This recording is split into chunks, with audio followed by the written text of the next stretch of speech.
My ex wants to speak in person about getting back together. I'm seeing someone new and not sure if I should say that. My ex and I had been together for what felt like a lifetime, 5 long years. Those years were a mix of highs and lows, filled with shared moments, laughter, and heartbreak. But this month, I made a decision I'd been dancing around for far too long. I ended the relationship. It wasn't impulsive, nor was it born out of a single argument. It was a culmination of years of frustration, unspoken resentment, and the realization that we were no longer the people we were when we first fell in love. This time, it wasn't just a break, it was the end. I wanted it to be final, the definitive closing of a chapter that had overstayed its welcome. To be honest, we'd been on this merry-go-round of breaking up and making up for years. Each breakup came with the promise of a fresh start, a desperate hope that things would magically fall into place. But every reconciliation only brought us back to the same unresolved issues, the same miscommunications, the same slow erosion of what once made us work. It was a toxic cycle, one I tried to justify with the memories of how good we used to be. This time, though, I knew in my heart I couldn't keep pretending. I couldn't keep sacrificing my happiness for the idea of a relationship that was no longer serving either of us. The physical distance between us didn't help. He still lived in the town where my family was rooted, while I had moved to a new state for work nearly 18 months ago. The move was supposed to be temporary, but as time passed, I realized that it gave me a clarity I hadn't felt in years. The space between us made it easier to see how much we had drifted apart. When I was home, the gravity of our history pulled me back into the same patterns. But away from him, in the silence of my own space, I could hear the doubts I'd been suppressing for so long. Our relationship had been riddled with problems, small cracks that had widened into chasms over time. He could be controlling in ways that stifled me, and I often felt like I was walking on eggshells, trying to avoid setting off arguments over things that shouldn't have mattered. I wasn't perfect either. I had a tendency to withdraw rather than confront issues head-on. But no matter how many times we tried to patch things up, the underlying problems remained, festering beneath the surface. I might have tolerated it longer if not for something, or rather, someone unexpected. It started innocently enough, a coworker at my job who made me laugh, who seemed to genuinely listen when I spoke, who made me feel seen in a way I hadn't in years. At first, I brushed it off as harmless camaraderie. We had worked together for a year, and I considered him a friend. But as time went on, I started to notice the way his presence lifted my spirits. His interest in me was subtle at first, hidden beneath casual conversations and fleeting glances. It was like a light in a dim room, illuminating all the things I'd been missing. I didn't plan for it to happen, this quiet, growing connection. But it became a catalyst, a mirror held up to my life that reflected the stark truth. I wasn't happy. I hadn't been happy for a long time. I wasn't proud that it took someone else's interest to open my eyes, but I couldn't ignore the clarity it brought. For years, I had been clinging to a relationship out of obligation, out of fear of starting over, out of guilt for breaking someone else's heart. But now, the realization hit me like a tidal wave. I deserved more. We both did. Breaking up wasn't easy. It never is, especially when you've shared so much history with someone. But this time, I knew it wasn't about anger or betrayal. It was about self-preservation. It was about choosing a future that didn't feel so suffocating, about letting go of something that had become a shadow of what it once was. I told myself I was doing the right thing, even as I grappled with the weight of guilt and the inevitable fallout of my decision. This wasn't a spur-of-the-moment choice. It was the product of years of reflection and quiet anguish. When I finally ended things, I expected to feel a sense of relief, and in some ways, I did. But there was also a strange hollowness, an echo of the life I was leaving behind. Even though the relationship had drained me, it had also been a constant in my life. Walking away from that stability, no matter how flawed, felt like stepping into the unknown. And yet, I couldn't ignore the tiny spark of hope flickering within me, a hope that maybe, just maybe, This was the beginning of something better. I didn't intend to move on so quickly. In fact, I had promised myself that I wouldn't. The breakup with my ex, while necessary, was emotionally exhausting. It was a relationship that had spent 5 years, half a decade of shared experiences, emotions, and memories.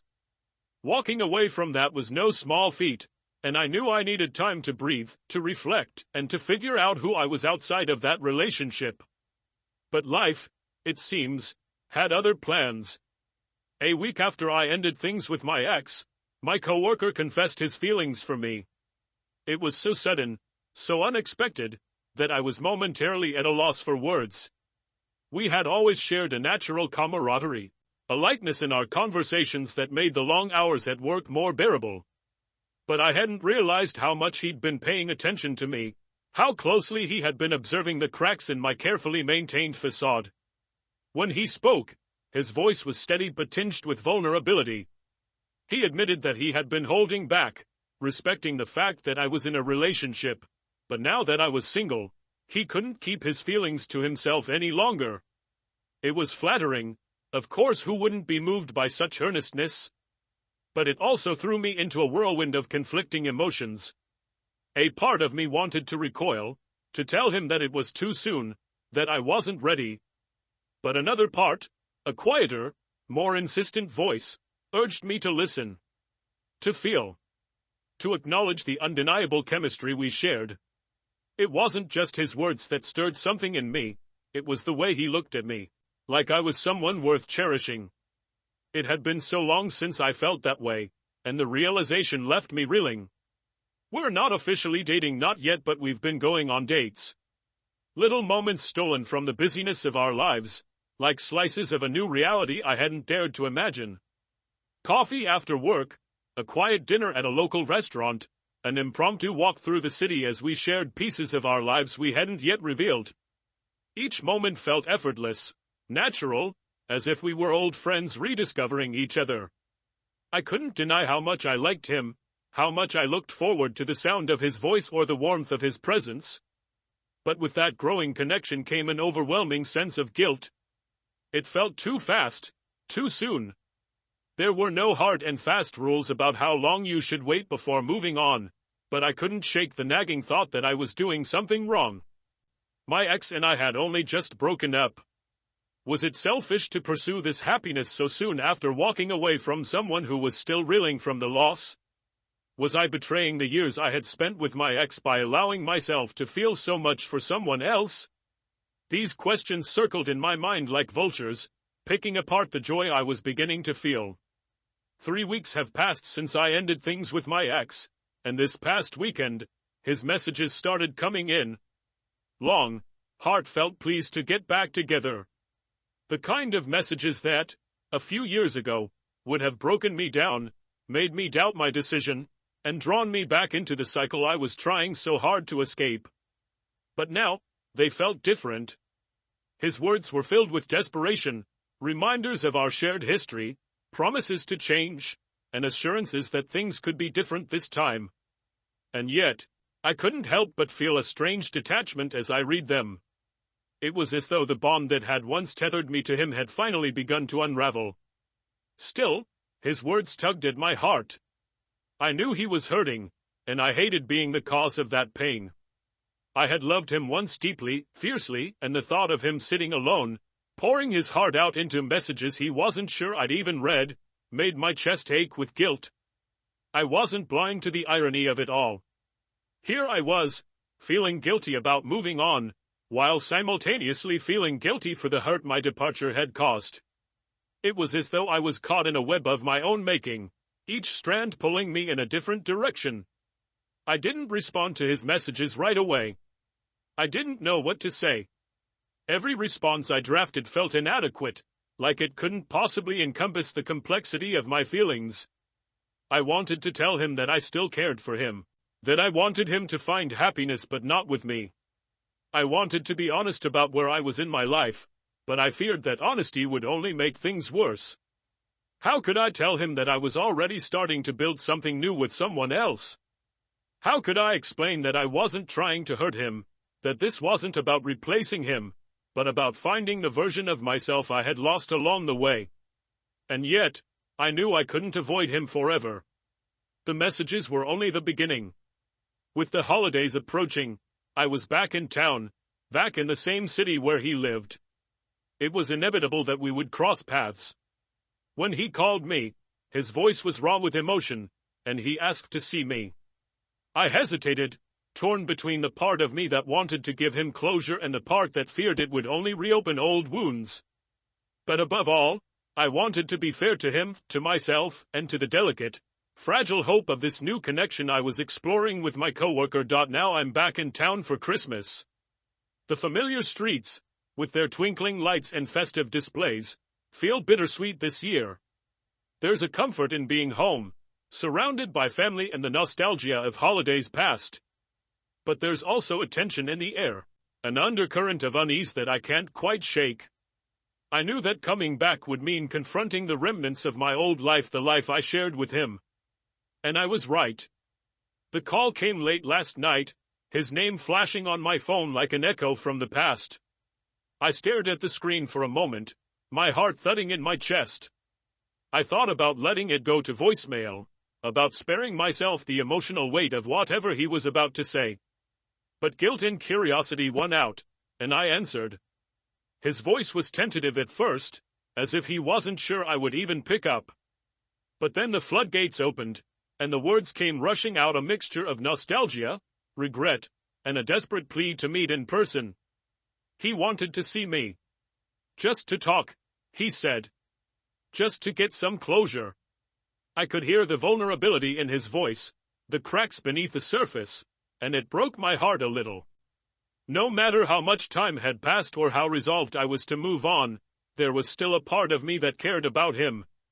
A part of me that hated the thought of being the reason he was in pain. I agreed to meet him. I told myself it was the right thing to do, that I owed him at least that much after everything we had been through. But as I lay in bed afterward, staring at the ceiling, doubt began to creep in. Was I doing this for him, or was I doing it to assuage my own guilt? Was this really about closure, or was it a potential trap, a way for him to pull me back into a cycle I was trying so hard to escape? The truth is, we've been here before. This wasn't the first time we had broken up, and it certainly wasn't the first time he had reached out afterward, asking for a second chance.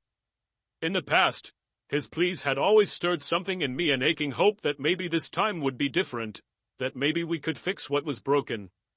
And every time, I had gone back, only to find myself in the same place months later, feeling just as stuck and unfulfilled as before. This time, though, I wanted to believe it was different. I wanted to believe I had the strength to stand my ground, to hold firm in my decision. But as the meeting loomed closer, I couldn't help but feel the familiar pull of doubt. What if he said all the right things? What if he promised to change, to be the partner I had always wanted him to be? What if, despite everything, I found myself slipping back into old patterns, unable to let go of the comfort of what we once had? And then there was the other complication, the one I wasn't sure I had the courage to admit. I wasn't just moving on from him, I was moving toward someone else. My coworker, with his easy smile and genuine kindness, had become a bright spot in the midst of my turmoil. We weren't officially together, but there was something real between us, something that felt worth exploring. I hadn't told my ex about him, and the thought of doing so filled me with dread. How could I tell him that I had already started to open my heart to someone new? How could I explain that this wasn't about replacing him, but about finding happiness where it had been missing for so long? I knew he wouldn't take it well. He never did. In the past, even the smallest perceived betrayal had sparked arguments that left me drained and defensive. This would be worse. This would be the ultimate betrayal in his eyes, proof that I had moved on too quickly, that I had never truly cared about him in the way he thought I did. But it wasn't true. I did care. I always had. That was what made this so hard. I didn't want to hurt him. I didn't want to see the pain in his eyes or hear the anger in his voice. But I also didn't want to lie. I wanted to be honest about where I stood, about the fact that our relationship was over and that there was no going back. But honesty came with its own risks, its own potential for destruction. What if telling him the truth only made things worse? What if it pushed him further into his pain, into his anger, into the belief that I was the villain in his story? As the day of our meeting approached, I found myself rehearsing what I would say, running through different scenarios in my mind. I would be calm, I told myself. I would be kind but firm. I would listen to what he had to say, but I wouldn't let myself be swayed. I would make it clear that this wasn't about him, or about someone else. It was about me, about what I needed to feel whole and happy again. But no matter how many times I went over it, I couldn't shake the nagging fear that I would falter. That the weight of his emotions would crush my resolve. That I would find myself drawn back into the familiar rhythm of our relationship, unable to break free. And beneath it all, there was the smallest, quietest voice, the one I tried so hard to ignore, that wondered if I was being selfish, if I was moving on too quickly, if I was causing more harm than I realized, if I was, in some way, the person I never wanted to be. The clock was ticking, and I knew I couldn't avoid the confrontation forever. I had to face him, to hear him out, and to find a way to close this chapter once and for all. But as I prepared for what was to come, I couldn't help but feel like I was standing on the edge of a precipice, unsure of whether I was ready to take the leap. I'm really not sure what I should do or say.